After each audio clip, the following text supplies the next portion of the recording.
This is a photo of the inauguration of President Marcos. So, wala yan sa, sa program, yung hand raising. Wala yan sa program. And then he said na, I really want to do this. He told me. And then sinabihan din niya si Ma'am Lisa na, I just want to do this. So gikuha niya ako ang kamot and then gisaka niya. Because we were not friends before we ran together as a tandem. Naging magkaibigan kami dyan sa kampanya na yan. Made us stronger, better individuals, yung campaign na yon, yung mahirap na campaign na yon. And that is how we forged our friendship. But I think before the campaign, they visited you, di ba? Aimee and Bongbong visited you. Yes, pero noong pumunta sila dito, they visited me during my birthday week. Pumunta sila dito, wala man silang sinabi about politics. Oh, just a visit.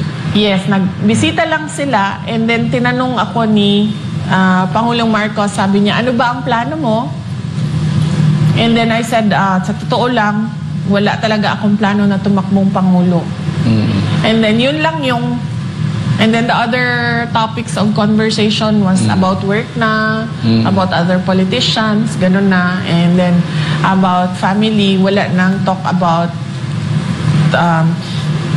sa amin dalawa. Siguro, Pastor, after a year, mag-reunion tayo, lahat dito. And then I will tell you the story of how the unit team came about. Okay. The tandem. Very good. Kasi when he was filing his COC, kung ginano niya yung COC niya, sabi niya, naghihintay man ako sa mga Duterte. Last day na ngayon, wala naman. So, ako na lang. So, obviously, he was really waiting for you. Yes, apo. I think it was clear na kung tumakbo akong president, he will not run for president. But I made it clear to him as well na I am not interested to run for president. And even the running for vice president was not planned. Pero that I will reserve that story for you during our one-year reunion. Yes. Okay. Pero the people were clamoring for you to really run for president. I believe if you ran for president, your votes will be the same. What made you decline? Sa tingin ko, Pastor, hindi siguro ganyan yung boto ko. But people believe otherwise. Sa tingin ko lang, hindi ganyan. The way meron akong, the way that I have a limited understanding of how politics work. Yes. I don't think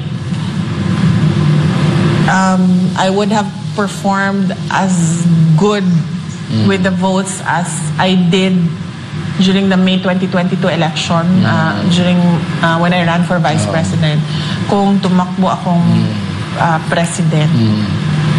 So, leave it at that. Maybe the timing is not yet for that. Pero nandiyan ka naman ngayon, so we will enjoy that as well.